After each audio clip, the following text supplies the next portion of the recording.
He is dead. I called President Biden to inform him about this news. I've informed Senator King, Senator Collins, Representative Pingree, and Representative Golden. Commissioner Sawchuk will describe the circumstances of that discovery in some detail in a few moments. But this discovery is entirely thanks to the hundreds of local, county, state, and federal law enforcement members from all over, and people from other states as well. People who searched tirelessly to arrive at this moment. And on behalf of all Maine people, I want to express my profound gratitude for their unwavering bravery and determination and fortitude, and for the leadership of Lewiston Police Chief St. Where'd he go? Right there, that guy. Lewiston Police Chief St. Pierre. Like many people, I'm breathing a sigh of relief tonight, knowing that Robert Card is no longer a threat to anyone. I know there are some people, many people, who share that sentiment, but I also know that his death may not bring solace to many. But now is a time to heal. And with this search concluded, I know that law enforcement continues to fully investigate all the facts so we can bring what closure we can to the victims and their families. And I ask that all Maine people continue to keep those families and all of the people impacted by this tragedy in their thoughts and prayers. Lewiston is a special place. This isn't us. Lewiston is a great place. It's a close-knit community of fine people, people with a long history, a history of hard work, of persistence, of faith, of opening its big heart to people everywhere. And tonight, the city of Lewiston and the state of Maine begin to move forward on what will be a long and difficult road to healing, but we will heal together. Thank you. And again, my deepest gratitude of all the people of the state of Maine, to these wonderful members of law enforcement who came from all over to help us solve this crime and put closure on this investigation. Robert Card is dead. Now I'm going to turn it over to Commissioner Sawchuk.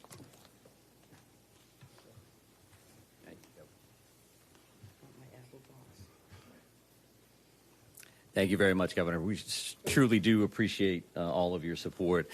I think it's incredibly important that the next person that speaks this evening is Lewiston's chief law enforcement champion, and that is Dave St. Pierre. Dave.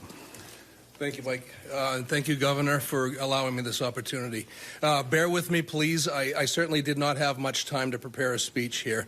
I want to say to everybody, thank you so much. Our community can now breathe a sigh of relief, as the Governor stated, and I can't echo that enough. Our work, again, is not done here. I was very elated tonight when I got the call from Commissioner Sawchuk advising me of the revelation of what took place and that Mr. Card is deceased and no longer a threat to our community or any other community. I just don't want to forget the families that are grieving and will continue to grieve. I don't want to forget the law enforcement officials that have worked tirelessly throughout this whole event to come to a good conclusion. Our men and women of the Lewiston Police Department, of all of our surrounding agencies. We have with us Chief McGee here from Lisbon, where Mr. Card was found. This is vitally important to all of us that this conclusion came to light tonight. We're gonna grieve for the families that lost loved ones here. We're going to continue to work. We're going to persevere. And we become better people for it in terms of working together as teams. We've learned a lot from some mistakes. We've won a lot of accomplishments this evening.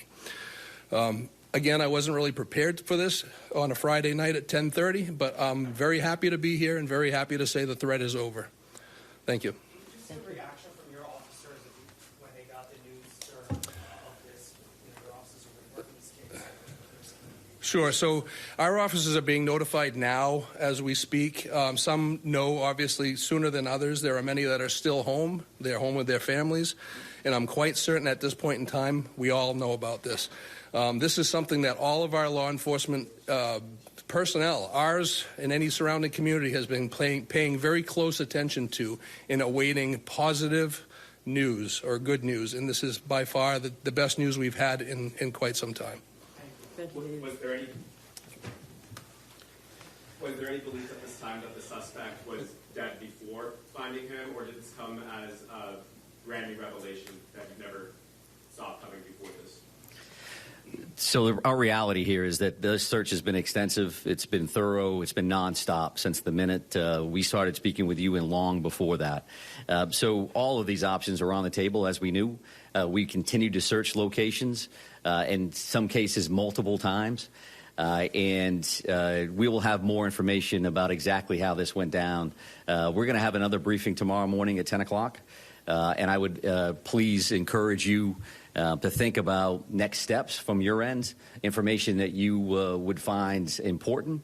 And I will say that this is not going to be a long Q&A this evening. We wanted to make sure that we got this information out as fast as possible and as responsible as possible. And what I mean by that is that the time between the notification of the press release and now, there wasn't a lot of details there. There wasn't a lot of details there because we wanted to talk to the victims' families. We wanted to say, this is coming. It's important that they heard that information as close to first as anybody else. And you know who else we called? Was the family of the suspect. And they lost a loved one in this scenario. And there were many of that family that was very cooperative with us throughout. So they deserve that phone call. So we had those conversations tonight before joining you here. We also got a chance to spend some time with the brothers and sisters of law enforcement and our public safety partners that have been so incredibly helpful over the last few days, to say the least. So, one second. So right here, sir. Where exactly did you find him and when exactly did you find him? So at 7:45 this evening is when Mr. Card was located. I won't give you an exact address. It was near the river along Androscoggin in Lisbon Falls was the actual location. Ma'am, did you have a question? Ma'am, did you have a question? When do police think he died? That all remains to be seen, right? So our reality is that we found that body at 7:45, and it's 10:25 now. So there continues to be a lot of work that needs to be done here at the scene with the medical examiner's office. So there's a much more follow-up to what happened. But, sir, did you have a question? Any indication that he had an accomplice, and how was he found? I won't be able to answer either one of those questions at this point. Accomplices and things of that nature, we've had no indication of that since the very beginning.